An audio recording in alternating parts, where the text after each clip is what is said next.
So in Matthew chapter 5, Jesus begins what we loosely call the Sermon on the Mount. And really, Jesus sees a big crowd of people, and he literally climbs up the side of this hill and starts teaching some of the most revolutionary lessons that we've ever heard throughout history. I'm going to jump to a different person here in history. I want to introduce you to someone called Tacitus. And Tacitus is a Roman historian that lived just a little bit after the time of Jesus. And he said this about the Jews of his day. They, being the Jews, readily show compassion to their own countrymen, but they bear all to others the hatred of an enemy. So in other words, Jews didn't hesitate to show compassion to their own people, but to all other people, they treated basically like dirt.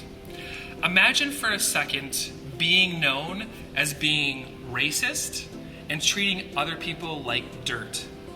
I mean, especially if you called yourself a follower of Jesus, that would be just horrifying to think about.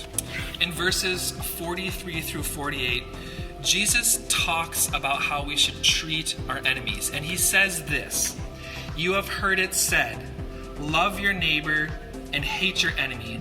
But I say to you, love your enemy and pray for those who persecute you, so that you may be like your Father in heaven." In these verses, Jesus shows us what it's like to love our enemy. But notice something that he doesn't say.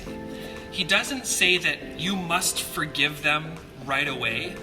He also doesn't say that you must allow them to continue to hurt you. But he puts out a challenge that we should intentionally love those that we come across, especially as it pertains to our enemies. But the real question we need to ask is why? Why is it so important that we love our enemy? Because frankly, sometimes they hurt us. Sometimes, our enemies do horrible things. And this is the central message of what Jesus is trying to say to us. He says this, "So that you may be like your Father in heaven."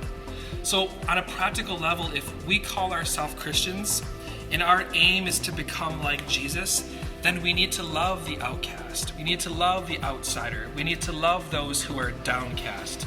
And here's the most important message for us to really understand, that at one point in time, we ourselves were the outcast. We were on the outside. And Jesus chose to love us so much that hopefully at some point in time, we can learn to love others the same way. And hopefully that will also translate to loving our enemies one day as well.